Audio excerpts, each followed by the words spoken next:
morning, everybody, and welcome and thank you for joining us on Real Estate Investor Talk.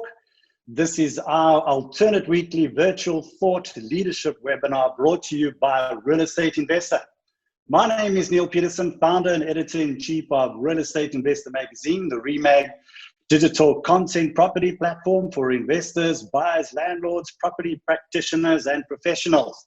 And I'm honored to be your host and moderator for this event today. To our audience, welcome to you. We look forward to your interaction and your participation in today's webinar. So please submit your questions to our panel throughout the webinar.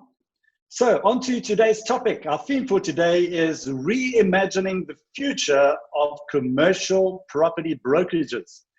And we've seen that digital innovation continues to change economies and markets, and specifically also in the real estate business, reinventing the way business is done, from COVID-19 to global warming to social injustice, certainly have increased uncertainty and also been disruptive. Technological solutions are no longer optional, but necessary to survive and thrive. And technologies such as online platforms, cloud, artificial intelligence, and blockchain are being fast-tracked to provide much-needed solutions right now. So not in some distant future. So, well, we'll see. On Real Estate Investor Talk, we will be discussing how does the current commercial property look like, and also the future of property brokerages, with commercial property players in the room today, and also brokers, technology leaders who will be discussing the impact of current commercial property markets, the trends, and more importantly, reimagining the future of commercial real estate and the broking sector. So we have a great lineup of expert commercial property panelists today who will introduce themselves very shortly to you. So without further ado, I'm going to go round to our panel and ask them to introduce themselves. And our first panelist I'd like to introduce is Justin. Justin, would you introduce yourself to the audience, please? Hi, Neil. Thanks for having us on the show. Yeah, I'm a director at Gaiety Commercial or Gaiety Corporate Real Estate. We started about 13 years ago. About 11 years ago, we started our own in-house PropTech system, which allows us to really increase efficiencies for our brokers in-house. And really from there, we figured out that this property system was actually going to grow into something. And it's given us a lot of, like I said, data mining and tracking of commercial, industrial, and retail trends within the market. And yeah, from there, we pretty much set up the capital markets division. And now we've moved on to representing the occupier, which is where we found a lot of efficiencies and going forward into the future. And yeah, happy to be here. Wonderful. Wonderful to have you on board, Justin, and welcome. And we look forward to your input a little bit later. Right, our next guest, Edwin, would you like to introduce yourself to our audience, please? Great, thanks, Neil, and fantastic to be here. Thank you for the opportunity, really do appreciate it. My name's Ed, more commonly known as Ed at MaxProp. I joined MaxProp as a commercial broker in 2009 and have been a director of MaxProp for the last 6 years. We've been building a system called the Digital Office for the last 4 years, and during lockdown decided this was the best time to launch a totally new business called MaxProp Digital. I'm very happy to say that I'm the CEO of this new business and looking forward to the massive opportunities that it presents going forward. Our tagline is Real Estate Reimagined, so I'm not quite sure where Neil got his inspiration from for this talk. But if you go on our website, you'll see Real Estate Reimagined, so I think maybe we were first. And yeah, we've got a fantastic value proposition for brokers. We have revenue share, we've got shareholding in the business on certain targets that are met, and look forward to the discussion here. I'm passionate about commercial property, I'm passionate about digital, so this is a fantastic opportunity, those two passions of mine together. Thanks, Neil. Wonderful, great having you on board, Edwin. And I think, yes, I think I did get some inspiration from you, but we get it from many places. So, but great having you on board. Okay, Ryan, would you introduce yourself to the audience, please? Hi there, Neil. Thanks for inviting me to the seminar. Great pleasure being here. Obviously, my name is Ryan. I represent Swart Auctions. Obviously, being a division of Swart Property Group, we're a commercial industrial real estate organization that was founded in 2006 by our managing director, Andrew Dewey. We offer both KL property-related services, including but not limited to client advisory, leasing and sales, professional valuations, and property management with offices throughout SA. And we are represented globally by our partner Savills. Wonderful. Well, great having you on board, Ryan, and we look forward to having you part of the discussions. Okay, and then Alan, would you introduce yourself to the audience, please? Hi there, Neil, and hi, everyone. My name is Edwin van Westhuizen. I represent IWG as the Head of Partnership Growth for South Africa. IWG is the world's largest provider of flexible and co-working office space. We have 3,500 centres globally, and we have a footprint in South Africa of 57 centres. We have quite an aggressive sort of growth strategy, and we're looking to double that footprint in South Africa over the next couple of years. And that's going to be done primarily with our franchise network and with through our brokerage network. So we look forward to participating and sharing our insights on this topic. Wonderful. Alan, it's great having you on board. And the whole big office scenario, I look forward to that discussion to find out what are the trends and what's actually going on over there in that particular sector. All right. And then, of course, our last panelist who's going to introduce himself is Wayne. Wayne, would you introduce yourself to everybody? Hi, Neil. Thanks for having me today. My name is Wayne van der Vent. I work for an organization called Coin Online, and we build digital and software solutions in the property space, focusing specifically on the transactional space relating to sales and leasing. I think where we differ from some of the other PropTech based companies is that we are property people by nature, and we have developers who build the software. I used to, in a previous life, be head of properties for the Public Investment Corporation and was involved in the acquisition of the V&A. And so coming with a lot of the sales experience of being involved in sales, that has allowed us to be able to hopefully build platforms that talk to the specific needs of brokers, owners, tenants. And that's the space that's the hat I'll be wearing today. Excellent. Well, Wayne, we look forward to that chat. And, as a tech company in the commercial sector, it's going to be very interesting discussions going forward. Great to have you on board. Okay, so let's move into the Q&As. And I think we're going to start off with Justin. Justin from Galeti.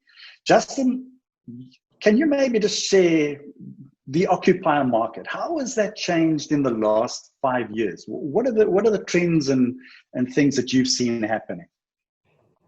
No, I think you're a little bit further back than that. I think, let's say, the last 10 years.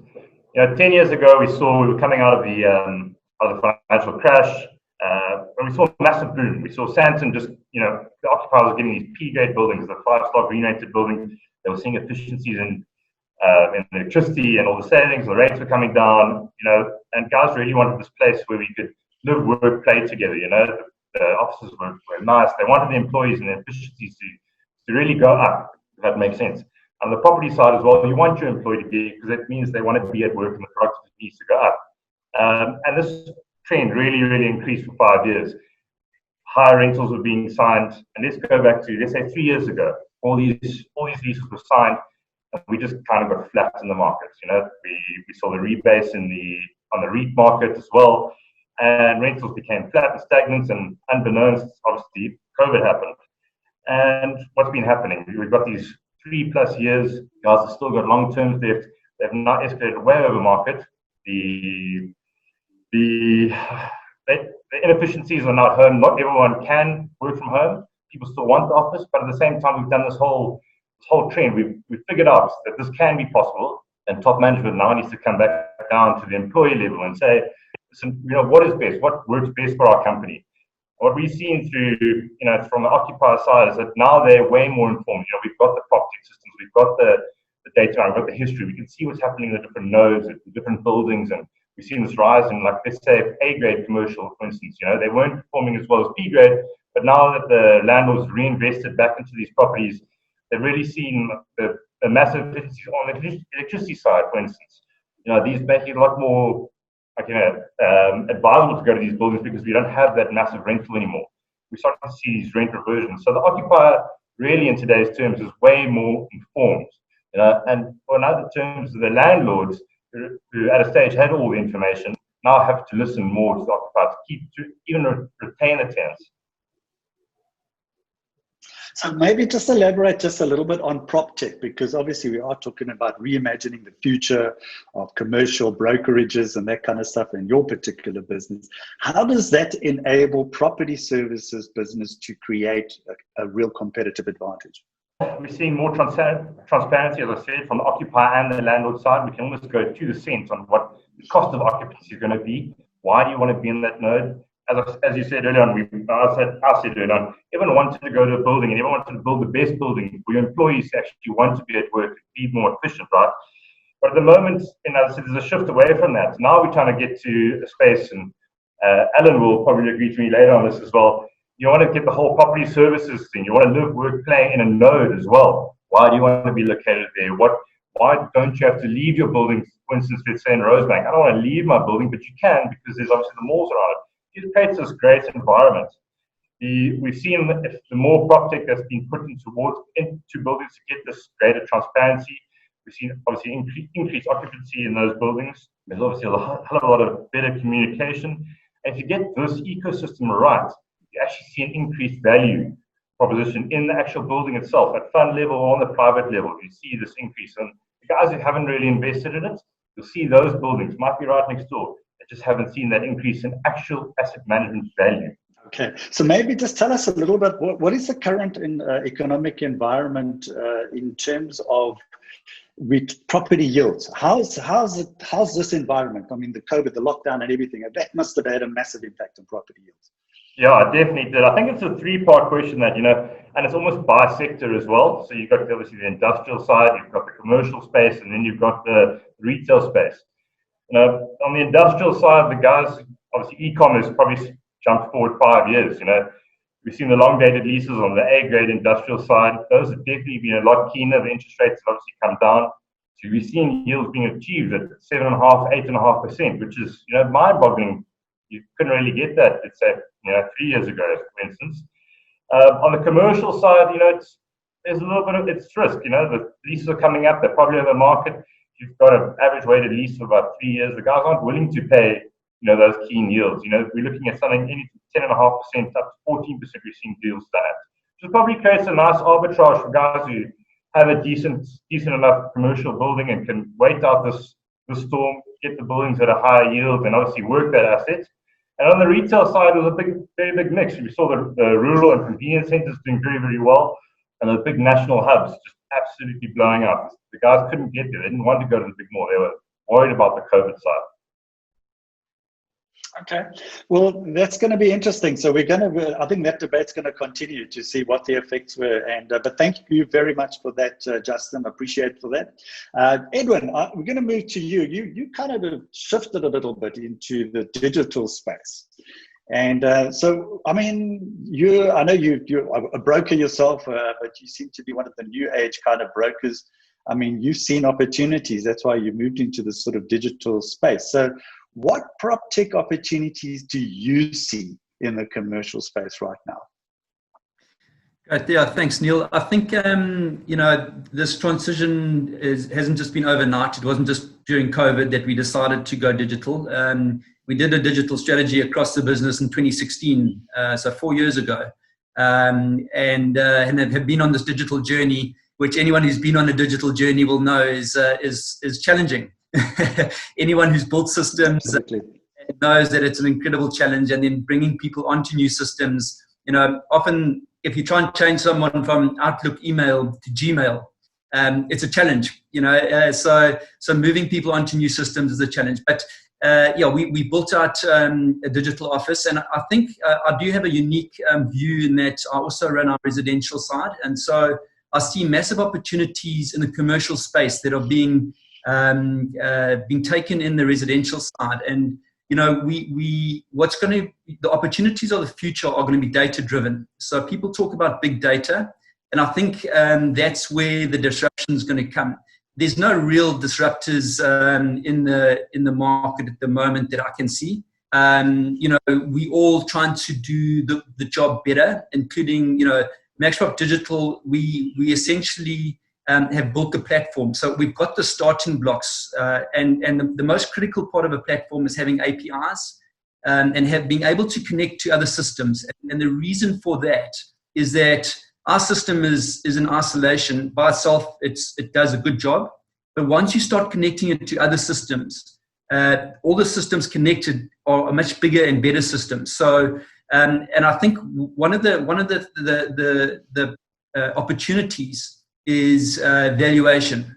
And I read an article recently by BDO, the auditors, and it resonated with me in that valuations are pretty tough at the moment in the commercial space. The old way we do it, back of a cigarette box, cap rate 10%, income minus expenses, cool. And we're still buying property on that way. But I think digitally, there's a million data points which we're just not taking into account. So, for instance, what's the security in your precinct? So if that security in your precinct was a data point, and there was a system that could give you a score out of 10, and you could feed that into a valuation model, I think that's where the future is going to be. Is on valuations. Another thing that we're building out, or another big opportunity that I see, is collating all vacancy schedules in the country. So we with our digital office, we've got the capabilities now of collating all vacancy schedules, and so very excited about that opportunity, and just being able to connect with other systems. So very excited for the future, Neil, I think fantastic. There's going to be some great opportunities. Great. So the proposition that MaxProp's putting together, is this for the brokers? And then are you also looking for the investors as well? Because, they're quite important too. Yeah. Thanks, Neil. Yeah. So part of our value proposition is we share revenue with our brokers. So we've got a revenue share model on a multi-level marketing basis. And then we also give shares in the company for performance. So if you join and close a sale, you get a certain amount of shares in the company. You become a co-shareholder of ours. And therefore, we're building the company together. And then in addition to that, we've got an investment opportunity for someone who shares the same vision as us and can add value. We are a totally separate business to MaxProp. However, MaxProp is a shareholder, and we've been born out of MaxProp, hence the name MaxProp Digital. So we're leaning and leveraging off 60 years of experience from MaxProp, but MaxProp Digital is the future, and we're really looking forward to being able to partner with people out there, both brokers and other businesses. And I think what we're talking about today and what digital enables is collaboration. And I think collaboration is going to win the day. If you're sitting on a legacy system, or if you've got a brokerage and you are paper-based and you're doing it all manually, you're going to be fine today. You're probably doing pretty well today. The market's not too bad, and you're going to be okay for a couple of years. But I'd like to have this conversation in 5 years' time and see who is at the top of the pile in 5 years. And I think that the companies that will be on top of the pile are companies that have systems and digital systems and capabilities to collaborate with each other. I think those are going to be the winners of the day. Great stuff. I think nicely put there, Edwin. And thanks for sharing that. We can see the industry is definitely moving. It's dynamic and it's changing. And I think it's also changing on your side as well, Ryan. You also, Thunden is traditional commercial brokerage as well. And you're also adapting to technology. So maybe just tell us a little bit about that. How are you guys adapting to the trend of technology in commercial property transactions? Oh, thanks for that, Neil. I appreciate the question. At Thunden, obviously, we're consciously aware of the need for businesses to realign themselves, especially in respect to the uptake from the market towards technology-based transactions. Digitalization of business processes and offerings is a trend that's been around and obviously for quite some time. It's not new. What's undeniable, however, is the rapid uptake from both the consumers and businesses alike for the various digital solutions that are now being put together. Over the past 6 months, this is a trend that's really been fast-tracked, and businesses have really been leaped forward to realign themselves in order to keep themselves competitive and relevant in the industry. So whilst we obviously believe there's a need to be resilient and future-proof your business, we still strongly believe on the old school methods. So we keep those in place and we continue to focus on those. But it's for that same reason in mind where we devise Swindon Auctions. And Swindon Auctions is really to capitalize on the opportunity that's been created in the market. It's to really put power in the hands of the market, give them something that's transparent, something that's effective, something that's safe and secure, something they can use. Our biggest goal is to obviously make sure that irrespective of what your need is as a user or consumer, Swindon's got you covered. So under Swindon Auctions, under our banner, that's where we keep you.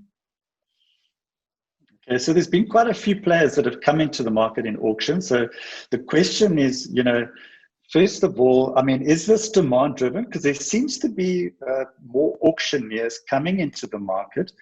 And so what is the sentiment place for auctions in the property space? Do you want to maybe just elaborate a bit on that? Absolutely. Look, the sentiments towards auction has always been something that's been marred with negativity. The sentiment towards auction specifically normally leads towards the mindset that there's some sort of duress within the property itself. And that couldn't be quite further from the undertakers. Correct. Right, there's a common misconception that of the real estate industry. Correct. So the obvious misconception is that the property is obviously going to go for a steal because it's in duress, and the seller needs to make a quick sale. Having said that, there's really a new uptake towards the industry from the sellers particularly, and I think you can attribute that towards some of the benefits that auction covers. Specifically from the seller side, there's an increased uptake from them using auction specifically as a preferred method of disposal, and I think it talks towards some of the convenient points of auction, specifically now in COVID. It's a topic that everyone's covered a lot, and we'll cover it for quite some time. But COVID is something that's really forced people to rethink how they do business. It's how to keep yourself distant from people and access, but don't take yourself out of the game. So with Swindon Auctions, purely it being an online platform, it allows you to engage on that level. It allows you to look at some property, see what's on offer. It's in a technology space where you can access something at the convenience, provided you have internet access. And I think everyone's got that. I mean, we aren't so far in the past where you don't have internet. So look, the sentiment is there. It's always been there, and it's something that's really, really correcting itself. Buyers are using it, sellers are using it, and we aim to keep driving and pushing that model and give them something they use willingly because it's a model they trust. Excellent. Thanks, Ryan, for sharing that. I think there's going to be more debate around that a little bit later. Alan, moving to you, and you sort of sitting in the office space. And we heard Justin just talk a little bit about, what's happening in the office space, particularly in Sandton. And I think the general sort of word out there because of lockdown is that the office is dead and everybody is working from home. The office will never come back. And so maybe just a question, has COVID-19 affected the demand for flexible co-working strategies? In particular, we're talking your offering that you're doing. And maybe you can share that. Thanks, Neil. Yeah, so the answer to that is that COVID has definitely been one of the catalysts. We've witnessed an evolution of the commercial office space over the last couple of years. And the acronym has changed from sort of work from home, sort of WFH to WFA, work from anywhere. And that's been prompted by digitization. It's been fast-tracked by COVID. People have been, or big corporates that had they thought about a co-working strategy or a remote working strategy, all of a sudden have been forced to implement it, and a lot of people now working from home. But in answer to your comment, is the office dead? Absolutely not. I think there's a lifespan in terms of being able to work from home, and there's a couple of challenges with that. Part of it is having a consistent power supply, having a good internet connectivity, and having a professional work environment where you don't have the dogs barking in the background and sort of the kids screaming past you while you're on a video call. So what we seek to do is really take advantage of that now and start offering to a lot of the office intensive employees that opportunity to still work closer to home, not necessarily from home, but in a professional work environment, and have a lot more flexibility. So you're not shackled to a long-term lease. You can literally rent from 1 day to 5 years if you want. And that's with that you get all the amenities, you get the services of a professional office environment, and you only pay for what you need at the time. So if you need a boardroom, you'll book it per hour, and traditionally you would have rented and paid a lot of money for that space, and boardrooms lie fallow for most of the time. So we hope that this transition and this evolution is allowing people now to work remotely, but still take advantage of the office, and be a bit more flexible in the way that they work. Okay, so I think it's just really the concept of the office is really changing, because I think part of the challenges I've had running a business is keeping the culture alive within your business. And it's very difficult, I would say, to keep the culture alive when you operate from home. What are your thoughts around that, Ellen? Yeah, certainly. I do think that culture does emanate from having that sort of personal interaction and that contact. And you're right. I think that you almost disengage from that when you're working from home. So the idea is to still allow or still have that opportunity to work from home, but encourage employees to still to collaborate and come together in a work environment. And it doesn't necessarily need to be sort of the corporate HQ that we've traditionally been used to.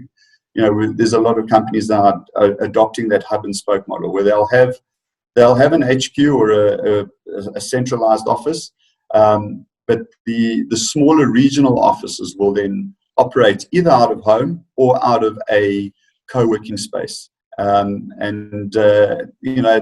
You still have a professional environment, and you still have the opportunity to maintain that corporate culture. Excellent. I think it's going to be a lot of debate about that a little bit later, Alan, but thanks for sharing. I think it's great. And yes, I can identify with that and agree with you on a lot of levels. Okay, now moving to Wayne van der Vent of Coin Online. Wayne, you've been in the digital space since around 2014. I mean, and in particular, we talk about, there's a marketing side and then there's a transactional side. So you've kind of been one of the leaders, if I say, one of the first in. So, first of all, we're talking about you offering sales for both broker and investor, and you're also doing rentals for tenant vacancies and, broker vacancies. So maybe just share, where is the trend moving to in terms of the tech? What do you see? Well, firstly, I think, tech is here to stay. This COVID period has probably accelerated a lot of the tech. I think some of the readings I've done had said that in the first 8 weeks of lockdown, tech had moved what would have taken 5 years. And I think the Zoom call is an example of that. Last year, this time, it could have been unheard of us to do this. So yes, it had been a slow uptake. We've been in the space for a while, but recently it has certainly accelerated. The limitation of movement has made people realize that we need to do business differently. And certainly what technology is bringing to the party is an efficiency. And so we've focused particularly in 3 areas. One is integration.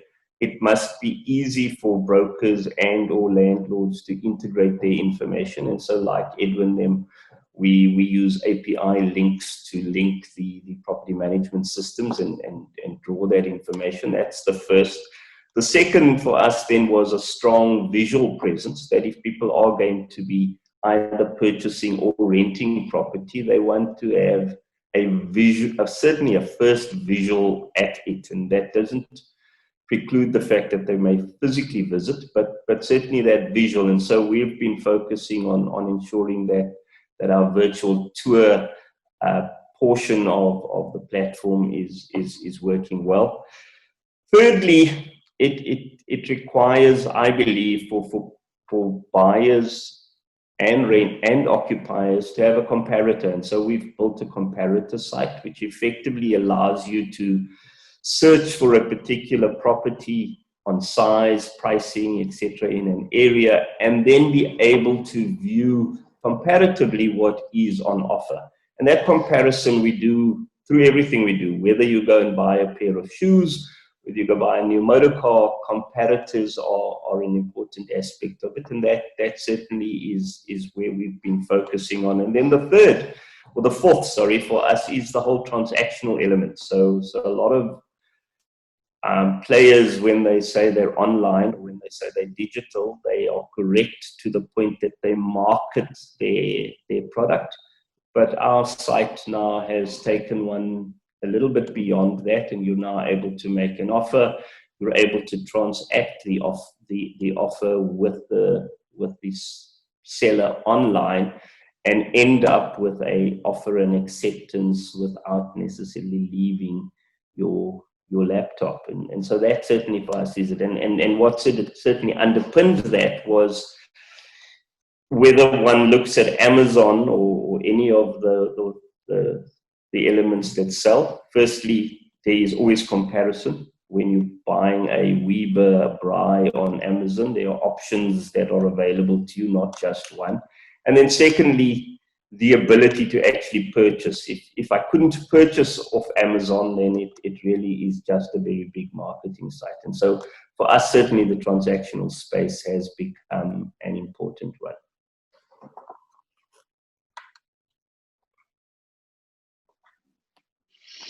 Okay, thanks for that, Wayne. So I think there's going to be more debate around that a little bit later.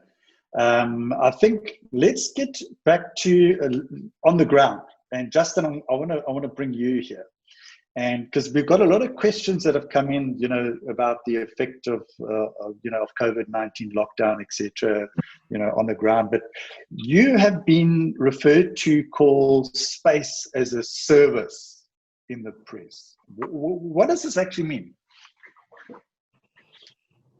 Very broad stroke, yeah, of course.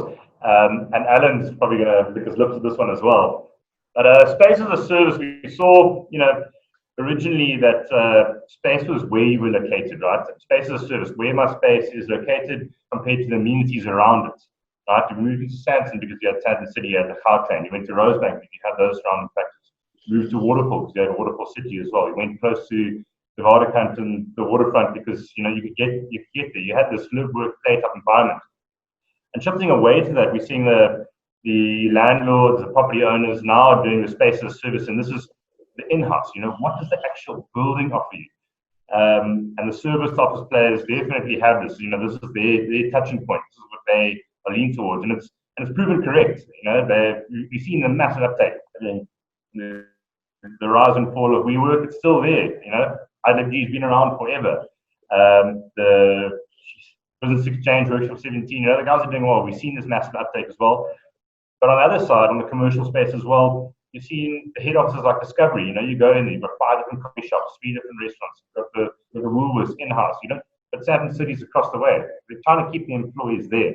And that's really what we're seeing as space as a service. Excellent. I'm going to bring in Alan, because Alan, I'm sure you've got a view on that, because I think your whole business model is kind of built on that. But maybe just share that.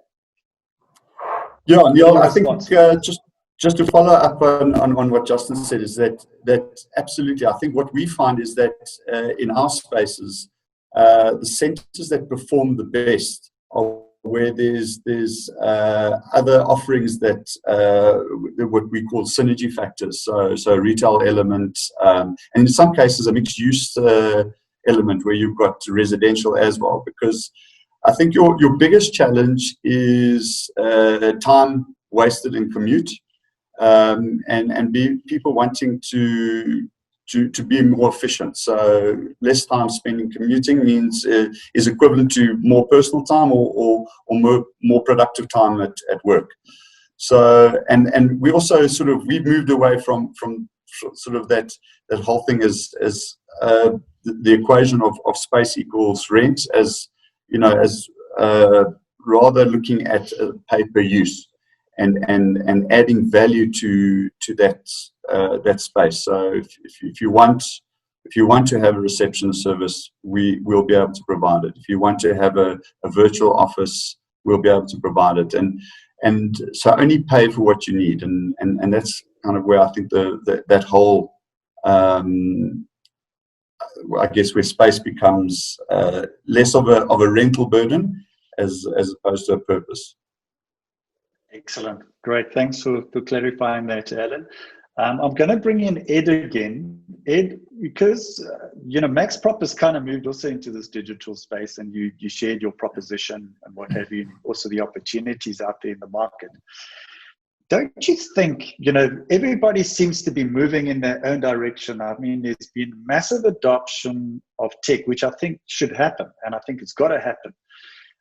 Don't you see space that there should be an opportunity maybe for a centralized type of system, that we should be collaborating? We heard the word collaboration earlier.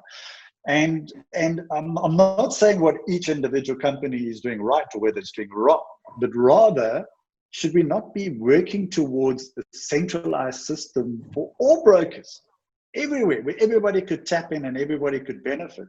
What are your views on that?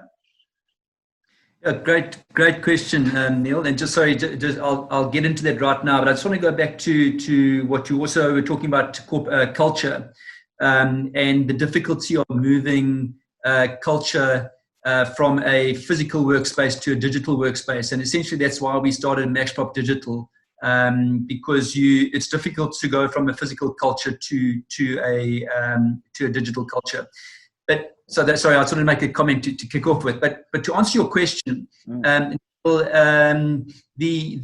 is absolutely fantastic opportunity digitally to collaborate. And I think that if we look at the residential space, and that's where I am quite fortunate in that I have quite deep visibility into it. And if we look at the portals, so we look at Property 24 and private property, those portals are essentially, and we as commercial brokers are advertising on those portals now, and they're giving us good leads. So if you type in property into your Google search, anything with property, the first two search on your SOE will be Prop 24 and private property in differing orders, depending what you typed in. And they have essentially been able to collate the buyer.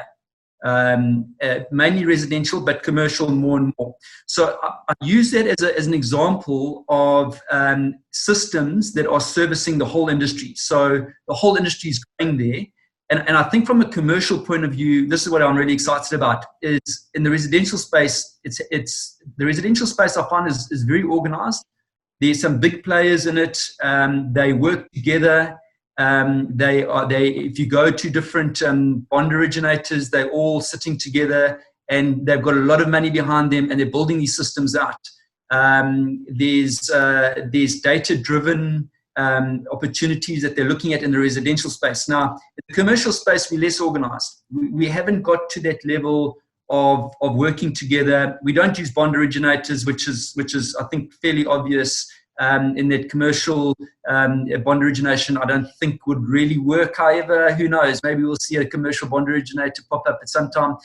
But I do think, Neil, that this is what digital does for us. Is big data is going to come, and this is where the disruption is going to happen.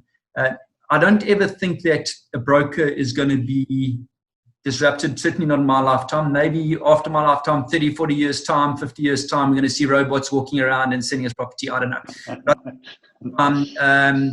The bottom line with property, if you're buying a 10 square meter storage unit or a R1 billion shopping center, the critical aspect of property is trust.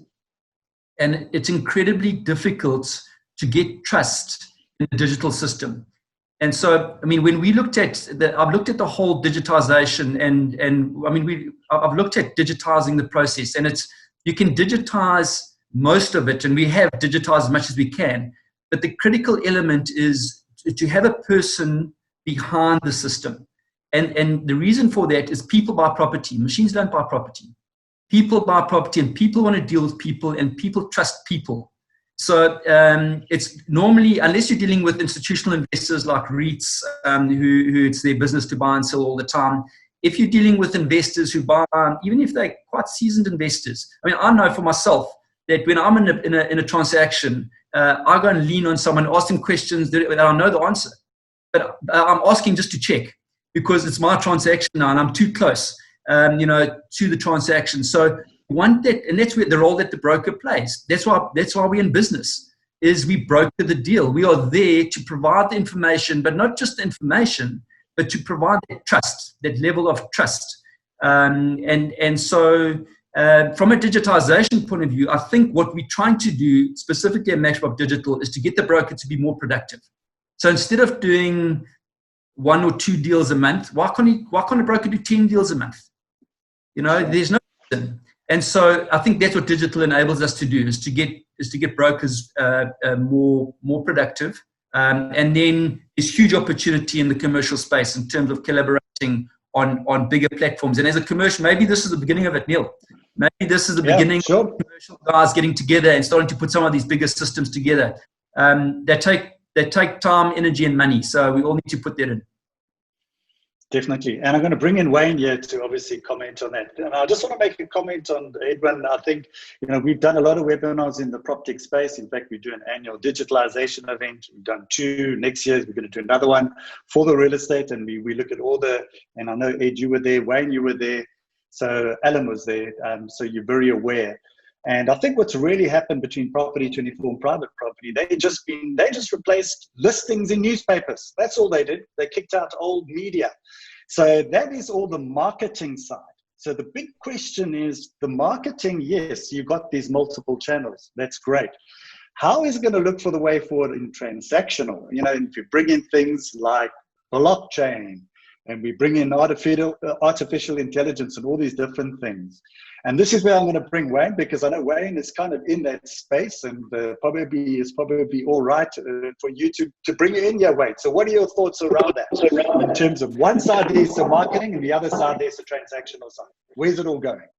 Well, firstly, I think the point to make is that, and I think a few people have alluded to it already, is that the property product is going to be reimagined. That the way we sold or rented property 10, 15 years ago is going to change.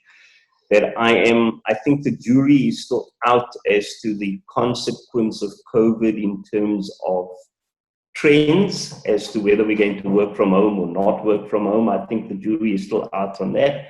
But one thing that is clear is that COVID has got economic consequences that are going to be far-reaching, and that the number of vacancies for landlords has increased. And that has not been an increase as a function of working from home, but has been a function of businesses closing. And that is going to mean that the property product needs to be reimagined. And flexible leases, shorter leases, the ability to move around in that space, and not be locked into a 10-year lease with a 12% escalation is going to be the way of the future. And certainly in that space, the transactional element of technology is going to be important. I can manage 1,000 changes when I'm doing it online, as opposed to when I've got to do everything manually. So with online systems, the flexibility of being able to swap in and swap out, the flexibility of being able to lease space for a day, if it's a meeting room, all of those become important. And that is where the transactional space becomes important, Neil. It isn't good enough that we market the space. There needs to be the ability to transact. And certainly we've been in discussions with Alan, and certainly there is a need even in the IWG business to be able to streamline that for people to be able to go online, book a space for 5 hours, or book a space for the next 6 months, or book a space for 3 months, and be able to do that in that context.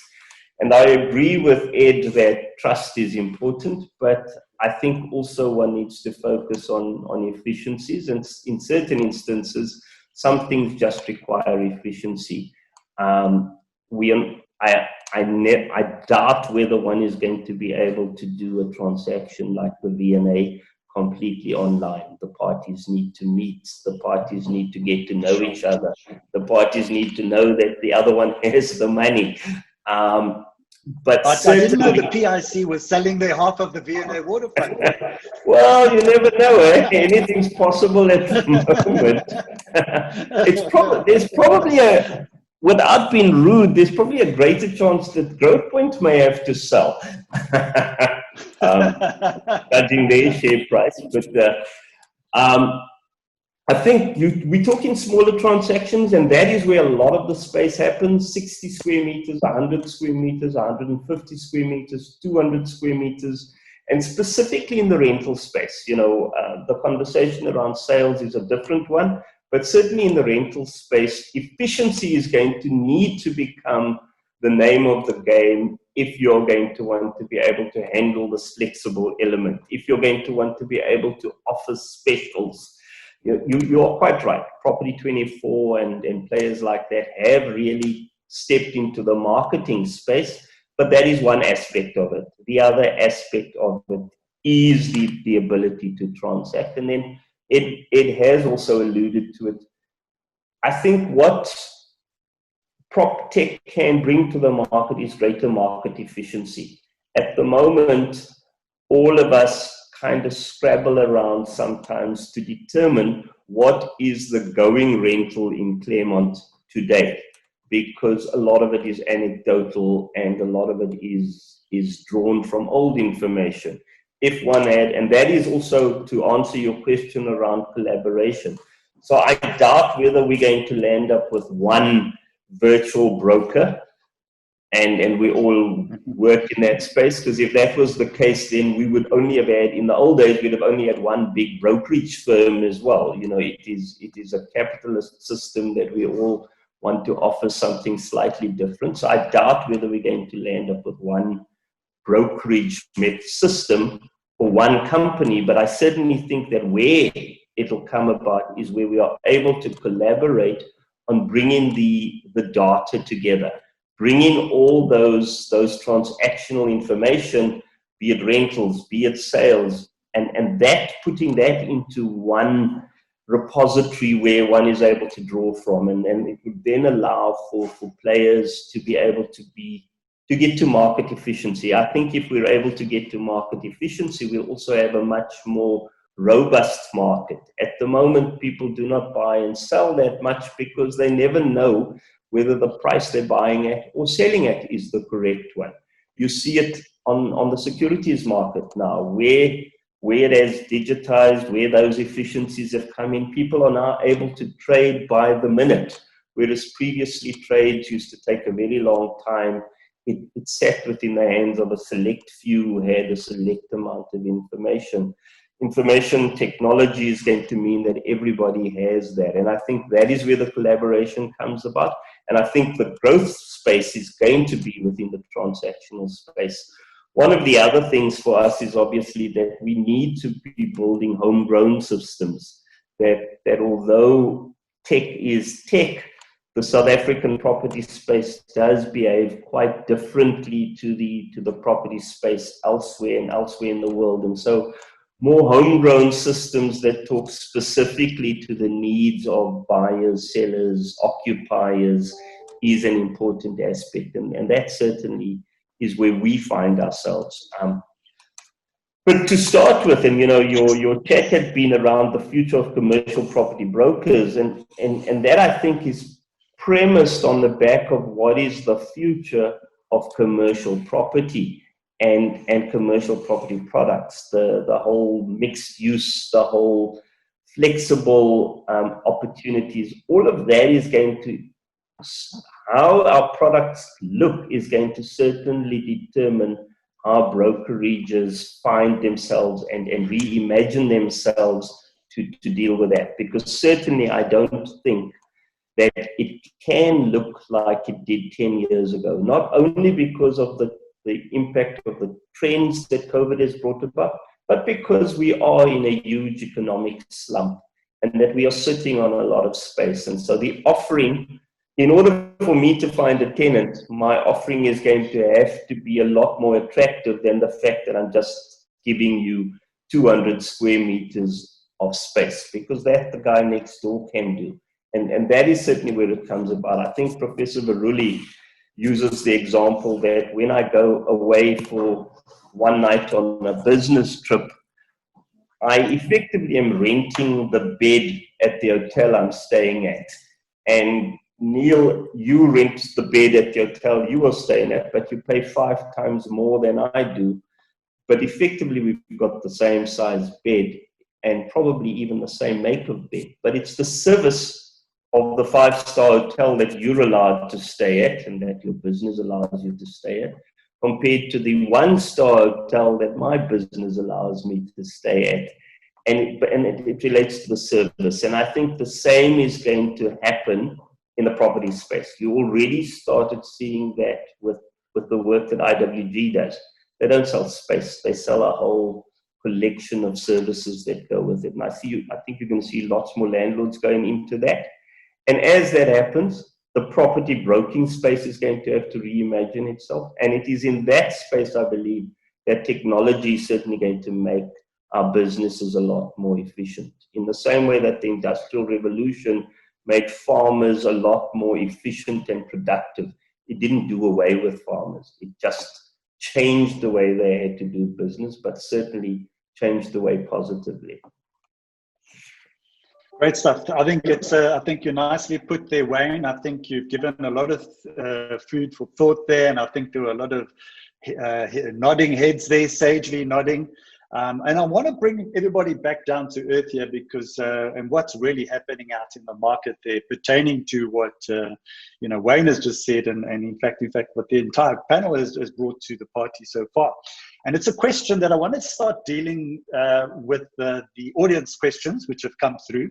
And this one I think is pertinent, and it really is to everybody. It's the entire panelists. But I think I'm going to ask Ryan to first of all comment on it, and then the rest of the panelists too. And the question is, are there commercial buyers out there currently? And of the available stock on the market, are these assets discounted? And what is the sales market looking like at the moment? I think that's a pertinent question, guys. So I'm going to start off with you, Ryan. Ryan, you're in the auction space. That's a fast-moving space. So normally they talk to the auctioneer first and says, please sell my property. I need it sold by tomorrow. That's it. That's where we come in. Thoughts there, Ryan? Neil, thanks for the opportunity. It's a great question from one of the viewers there. Look, obviously our take is that there's always going to be the space where property is going to move. And that's really why we've envisaged this digital transaction platform.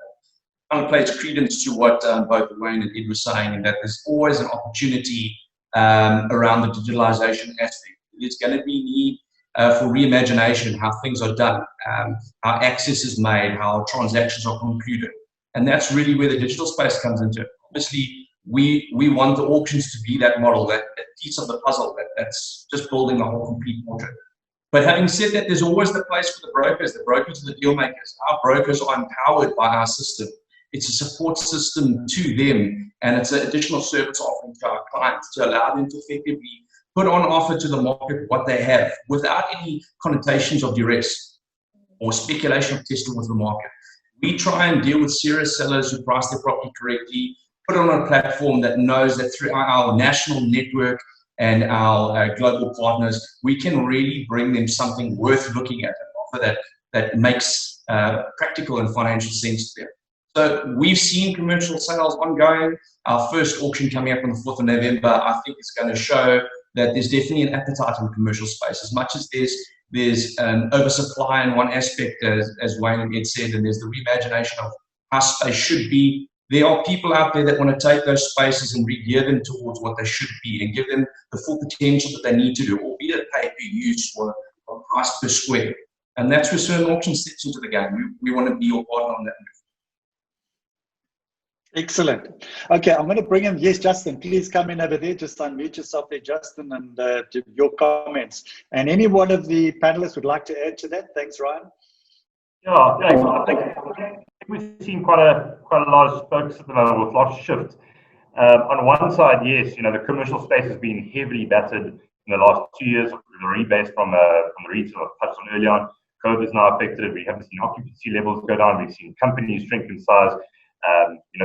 Companies still have these lease exposures. Some of them are trying to rebase as well. They're trying to decrease in size, give a longer length lease. But the fact of the matter is, the banks also aren't lending at the moment. So if you're a cash buyer in this market at the moment, there's massive opportunities. You can get great yields, as I said, 12, 13, 14% upwards. Yes, as I said, there's an arbitrage. On the industrial side, we definitely are seeing buyers over there. That's where the banks are willing to put the money. They're willing to say, okay, you've got the tenant, got the distribution network set up, it's in a good location, it's recently built. Yes, we're willing to back it, we'll put the money in behind you. But on the other side, as I said, you've got the bad performing retail assets, commercial assets. You go to the bank, you say, listen, I've got a great asset, I've got a great opportunity, please lend me the money. And the bank says, listen, I'm only going to give you 50, 40, 50%, for this, so you've got to put in the rest. It takes a lot of buyers out of the market. And we've seen over the years, we've seen all the property funds, they've just been acquiring. They've been buying as much assets as they can. They've only been focusing. Where we are seeing the funds that are doing well are the guys that are focused in individual assets classes. They're stuck to their lane, if that makes sense. So I think we're going to see a lot of transactions coming forward into the future, especially if you are willing and able to transact. A lot of funds are going to get rid of, or the private guys are going to get rid of stuff. It just is not their core things, and that's what we thrive on. We thrive on the movement in the market, right? That's where the transactions happen, and that's where everyone makes their money. That's on this panel at the moment, I guess. Yeah, that's how we see it going forward. Okay, excellent. So I've got a question here from Trevor, and it all is related, and it's related to the business and the state of business and that kind of stuff. So it's from Trevor, and he says, I serve on a board of trustees of a medical aid scheme, and our investment consultants have recommended that we liquidate all of our property fund investments held in our capital reserve funds and transfer the proceeds into equity or cash holdings. So the question therefore is, if this becomes a general investment strategy of medical aid schemes and or pension funds, where would the commercial property brokerages be placed for future business with the numerous fund managers? I think it's a great question. Who wants to have a go at that one? Wayne or Justin or who? I'll have a bash at it. That I was a fund manager, obviously, for a very long time, and my first response to that question would be to fire your advisor, because property must always and has always formed part of a bouquet of investments. To move from one space completely to another is foolhardy, in the same way that I would not suggest to a medical aid scheme or to a pension fund that they put everything into property. I think it is foolhardy to assume that you can move from one to the other and not balance your portfolio. So you're going to land up with a fairly unbalanced portfolio. That's the first answer. And I'm happy to attend that medical aid schemes meeting to tell their advisor that. But more importantly, I think we must also take into account that although COVID was a black swan event in terms of how it's happened, this is just another cycle. I've been in the property space for 30 years now. And in that time, we have seen cycles, and often you move firstly to sell now is to take the loss, I think, and you may not then be able to recoup it in the security side. But certainly, I think it is not about getting out of property, but reimagining how one is going to offer your product, and that reimagining has to happen with everything we do. It's not only limited to the property space. So I think the short answer is that this is a cycle, that yes, South Africa is faced with the economics of COVID.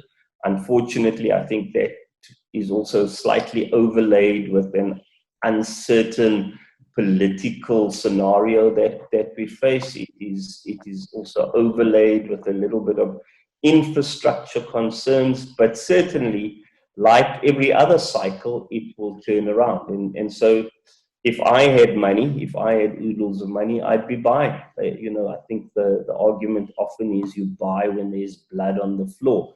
You buy low and you sell high. But and although that is what we are taught at university and in the finance things we attend, it's very seldom that you see people follow that trend. They are all selling at the moment when they should all be buying.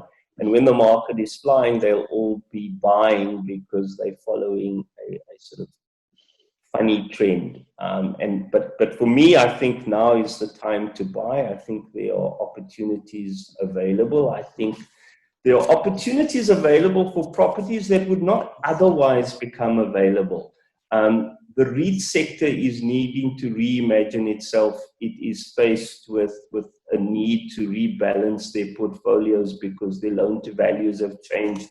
They need to change their gearing structures. And so, for example, you're seeing a big player like Growthpoint sell quite a lot of their properties that would otherwise not be able to get into the hands of the smaller players, properties that were very firmly held by REITs and others are now coming onto the market, and with a little bit of clever engineering, those properties could probably achieve a lot more. I think Justin made the point as well that if you do have the cash, you're also able to not only buy good properties, but you're able to buy them at pretty good yields and the REIT sector is under pressure for a whole lot of different reasons, and the problems that the REITs face are not necessarily the same problems that private investors face. So no, I do not think it is all doom and gloom. I think I think it's going to reimagine itself. I think there's an opportunity for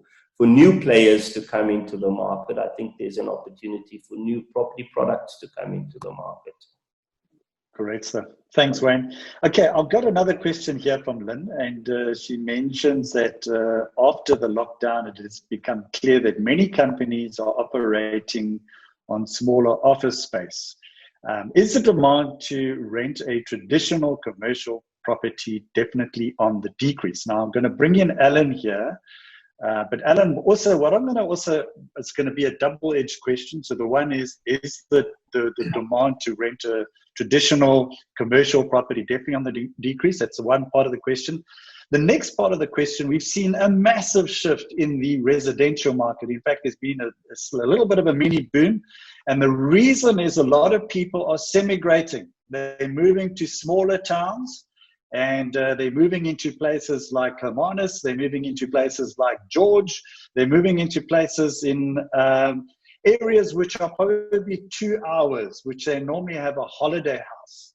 So first of all, Alan, I just want to ask you, first of all, question one, is the demand to rent traditional commercial office property space on the decrease?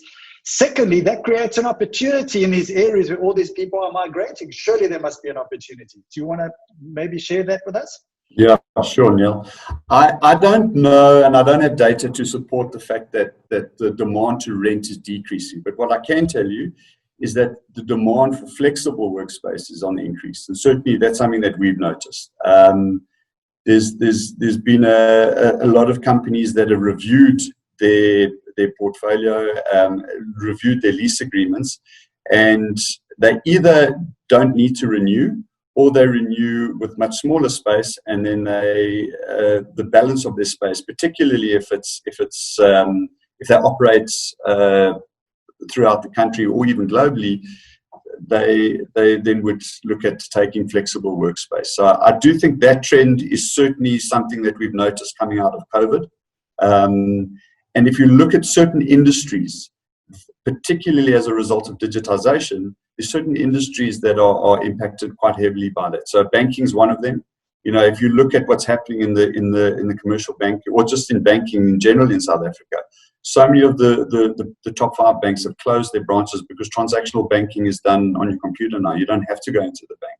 So when you don't need the space, yes, they then look to either house their employees in a head office, or, like you're saying, in the smaller regional towns now, or the outlying towns, people are then seeking to work closer to home, and they have an option. I mean, I think the overriding thing here is that the office is certainly not dead. It's just a question of what the appetite is for, in terms of whether they want to rent or whether they want a bit more flexibility.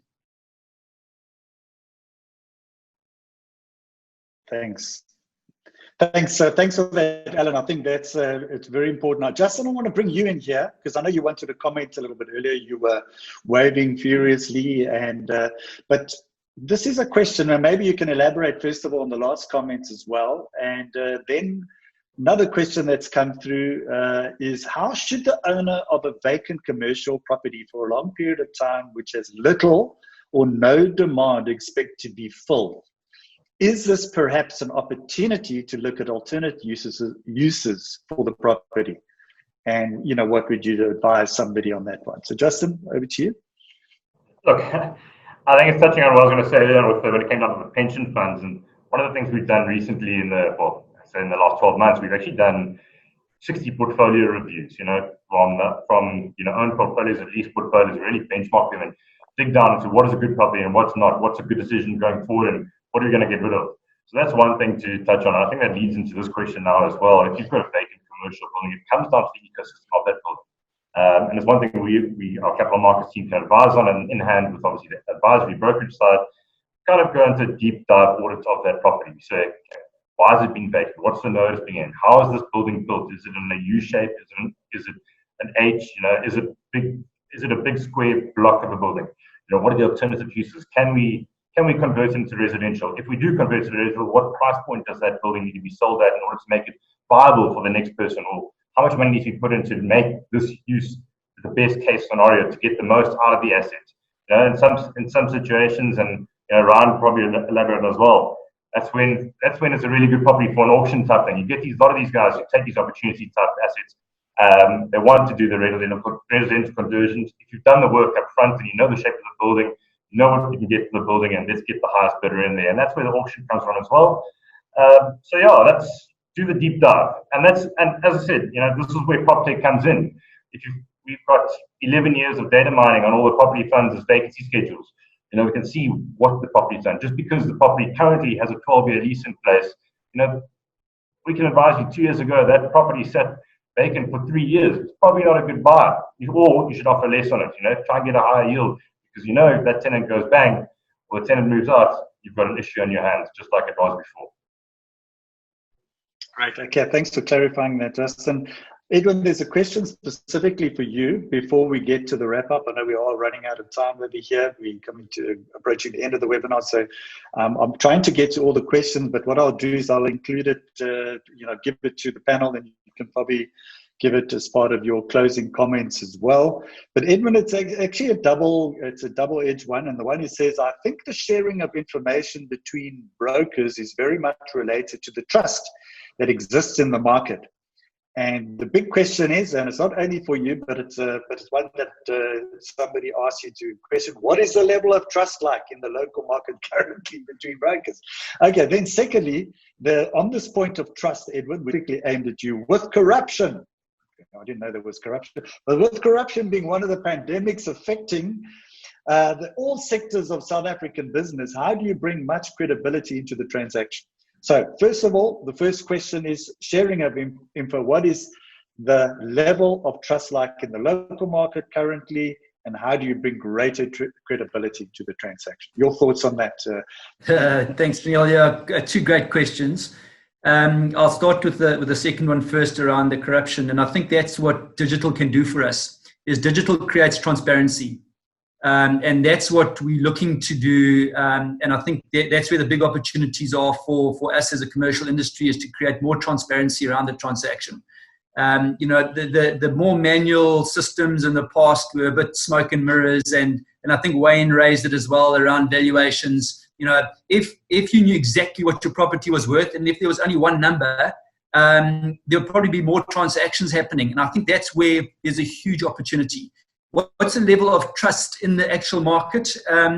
That's a very open-ended question in terms of there's trust between brokers, there's trust between broker and buyer, trust between broker, buyer and seller, trust between the broker and the bank, trust between so many different role players. So I would say on the whole, and that's why you must use a professional broker. And that's why professional brokers are critical to you is that you can trust them. If you're using an unregistered broker, then beware. Because you can't trust that information you're getting from that person. So at the moment, the trust is on a personal level. And that's where I believe people and brokers are so critical to the transaction, is that the trust is getting generated on a personal level. What we're doing now in the digital space is we're creating transparency to enhance that trust. So yes, you as a broker, your first role is to create trust. Then you've got a set of tools which enable you to back yourself up with real numbers. And I think this is where the huge opportunity is coming. And just to add on to that is we were talking about the other question around a good time to buy or sell. I think what's happening now is it's a fantastic opportunity for private buyers to start buying because the institutional guys are under pressure. And then the institutions, the REITs, pension funds, etc., were buying up all the stock in the past. From a private investment point of view, it was difficult to get in. The space has now been opened up, and specifically, again, digitally, what are the opportunities there? The opportunities are around syndication, crowdfunding, blockchain. I want the waiter that serves me coffee to take my 10 Rand tip and invest in the property that they're working at. Why can't that waiter own 10 Rand of that property? And this is all possible through blockchain and through crowdfunding and through syndications. That waiter can now take very soon. In fact, it's already possible. We can do it. It's just about putting the systems in place. That waiter can take that 10 Rand and say, I own the property. And I'm sure we've all experienced people that own 10 Rand of Old Mutual, and they say, well, I own Old Mutual. So that gives ownership. Is that, I think from a South African point of view and an inclusivity point of view, this could be a solution to a lot of our other problems, in that people now have ownership. If I own 10 Rand of the V&A waterfront, I'm going to be less likely to want to destroy it, in a protest march. I'm going to be less likely to want to, if whatever you own, you want to look after. So I think digitally there's some massive opportunities coming, not only to sort out our commercial issues, but on a bigger scale as well. And I think ownership is one of the answers to South Africa's multi-level of challenges.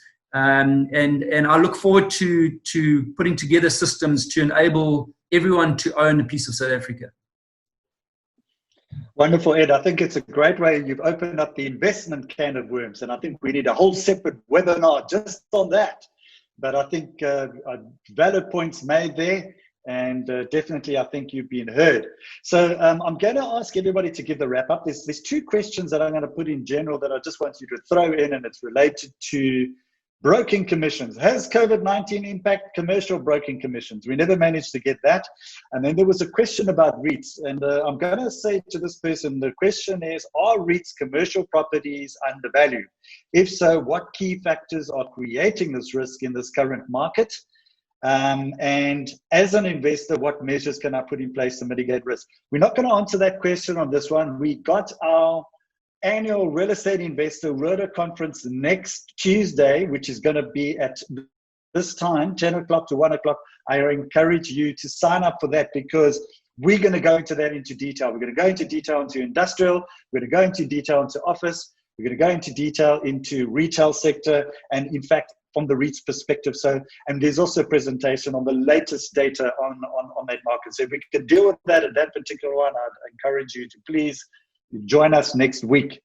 Okay, so then again, on final, in closing, I'd like to ask each of the panelists to give your closing thoughts and to leave our audience with some lasting thoughts, something that could inspire them, something that they could take away. Justin, can you maybe start off the closing comments? And I'm going to go around to everybody, and Wayne will give you the final say in the order that we started off. So Justin, your closing comments, your parting shots for the audience out here. I think you touched on it there at the beginning. I think the question was, has there been an uptick or downtick on the commercial broking side? And we've never been busier. I think that's the main takeaway from this conversation we've all had. We haven't been busier. The biggest thing is, we've got the platforms, the digital. Everyone's working on the digital side. We've got the history. We've got the knowledge and the know-how to actually advise clients. Before, when the markets were good, the banks were going at 10s, we kept on expanding and growing this growth.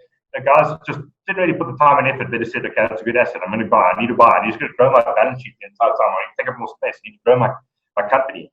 And the tough times, what you really need is good advice. And I think people have definitely realized that, and that's where we are moving forward and marching on strong.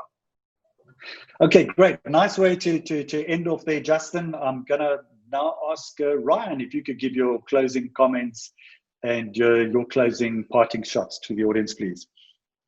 Thanks for that, Neil. Yeah, just to lead into that question regarding commission, I mean, obviously, our brokers are the guys that put the deals together and make it work. But I think from both sides, the story to take away is that landlords or owners are willing to make deals, coming from a leasing point of view or a sales point of view. From the urgency that's in the market, there's always the ability to talk. That's what the broker is invaluable. So we invite you to come in and engage with us, come chat to us. Our brokers have been empowered. We've implemented technology in our business to streamline the engagement and deal flow, so that our brokers can keep in touch with their clients from a decentralized environment and keep working, keep hitting the hammer.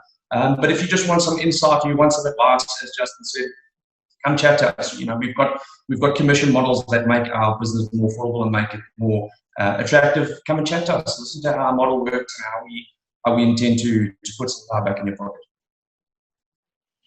Ron, thank you for your participation today. It's great having your input, and thank you for your contribution today. Thanks so much. Right, Thanks so much for having us. Absolute pleasure. Okay, Ed, would you give your parting shots there, please, and your Great, yeah, thanks, Neil. First of all, thanks very much for this platform, and thanks to my fellow colleagues. Nice to see you again, and nice to collaborate and chat around these things. I look forward to collaborating in the future on systems that benefit all of us. And I think there's a fantastic opportunity. I'm really excited about the commercial property space and the digital opportunities coming. I think from a MaxProp digital point of view, we are real estate reimagined. Looking forward to partnering with brokers and investors in the future and growing it. And hopefully meet you face to face sometime. Unfortunately, I see there's been over 100 participants here, and unfortunately we haven't seen any of you. So look forward to meeting you face to face one of these days. Thanks, Neil, for this opportunity. Thank you, Ed, for your contribution, and I think it's really been a very interesting discussion.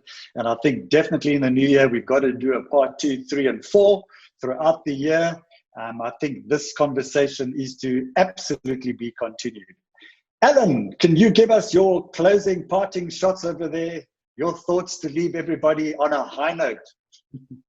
Thanks, Neil. I just want to echo, I think, what Edwin and Wayne had said earlier, that there's a combination of digitization and having that human element and the trust element in there. And we rely heavily on our broker network to bring us tenants into our centers, to bring us leads. But at the same time, what we seek to do is use the digital platforms to make it a lot easier, and as Ed said, to make it a lot more transparent. So we've developed a broker app, and so brokers can get onto that. They can access information very quickly and easily. But at the same time, you always need that human element. And that's where, as Edwin says, that's where the trust is built and gained. So we will, as long as the office and the commercial space is available, we will use the broker networks. We we rely on them, and not only to bring us tenants, as I said earlier when I opened up, is that we are growing our footprint on the franchise platform as well. So we also look at brokers to bring us potential investors and franchisees. Yeah, and I look forward to working with those brokers going forward. And to all the panelists, thank you very much. It was a great privilege to be part of the team today. Alan, thank you very much for your contribution. It's been great. I think it's been extremely interesting chat. We've had diversity and right across the board. So thank you very much for your participation. And then, of course, last but not least, we've got Wayne van Niekerk of Coin. Wayne, you have got the last word. You're in a very powerful position. I don't know if you realize it. Thanks, Neil. Firstly, I think everybody's made good points around the fact that we are going to have to change as an industry, and that technology is going to give us the tools to be able to make changes that were not that easy in the past. Barriers to entry in the property space have been difficult. I think even in the ownership space, technology, as had been said by Edwin, is going to allow the ordinary man in the street to be able to purchase into a property or purchase a share into a property, whether it is the one he's living in or whether it is something different. And technology is going to allow that sort of the sort of almost fractional ownership, the crowdfunding, the financing elements are going to allow for that to happen.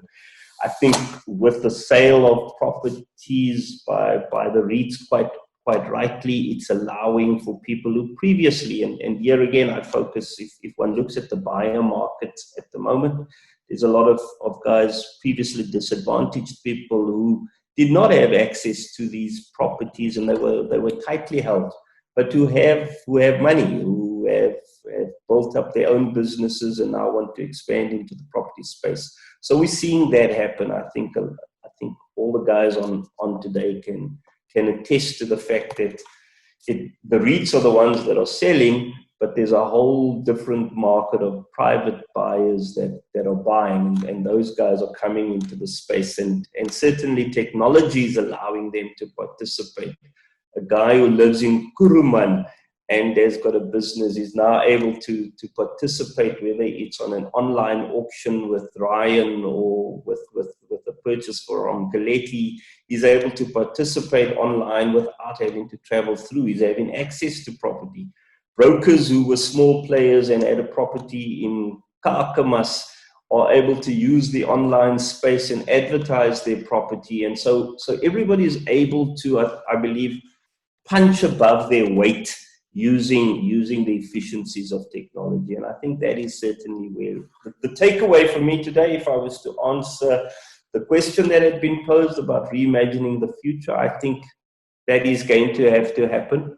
The broker space is going to have to move from just supplying the information, getting it from the seller and supplying it, but certainly to be able to provide advisory skills with it, to be able to provide the trust element that is required from it, because the technology is going to take away the need for us to collate and put things together. It can happen in a form which allows brokers more time to be able to supply a better service to clients. And I think technology plus the human element is going to allow for a better space. A last comment is that technology can also deal with corruption. The biggest problem in the property space, certainly in government space, is often government is overpaying on rentals the day after somebody has purchased that property at the sale. If all of that information is available and you are able to see what the market rentals are in West Street or wherever, then the ability to jippo the system and corrupt the system will go away. I think the essence of it is transparency, and that is allowed. So I think technology can play such an important role in a whole host of things within the property space. And so for me, the future looks bright. I may say that wearing a mask most of the time, and most of the time I can't see people's faces, but I think the future does still look bright, and this is just another cycle. I think that is the takeaway in the economic space, that people mustn't forget, despite COVID, this is just another cycle in the property wheel. Thank you. I think what a wonderful way to end there, Wayne. Thank you very much. I really appreciate your input. And I'd like to thank all of the panelists here today. Justin Chong, Director of Galetti Corporate Real Estate. Edwin van Niekerk, who's Director of Max Prop Digital. Ryan Swart, he heads up Swindon Auctions. And then we have Alan van Westhuizen, who heads up Property Growth Partnership for IWG, heads that division up. And then, of course, we have Wayne van der Vent, who is co-founder of Coin Online. Gentlemen, I'd like to thank you all for your participation today. It's been a really great discussion. And to you, the audience, we hope that you've enjoyed that. And any unanswered questions will be published in the Real Estate Investor Digimag online under Ask the Experts, which is on the REMAG website for free. You can get it for free. And if you have any new questions you like, you can then post it to info@reimag.co.za. And then, of course, for next week, don't forget to join us for the Real Estate Investor Rota Virtual Property Conference Part 2. And it's also going to be next Tuesday, as I mentioned. It's 3rd of November at 10 o'clock. This is a paid webinar. It's only 150 rands. There is a link on the bottom of the page. We already have quite highly subscribed for this event, and we're talking about the state of the commercial property market. And we're going to dig into retail, industrial, and office sectors. In fact, Alan is also going to join us from the office sector. He's become really knowledgeable in that sector. He's going to join us as well. And there's a link below to register. We'd love to see you there. And then 2 weeks after that, we got the state and prospects for the residential property market. Another one that's not to be missed. So we're trying to cover all ends before the end of the year to all sectors, and I think we left on a really hard note. Thanks to Wayne for all those positive. We needed some positivity. We need some upliftment. It was great. So thank you to all of you.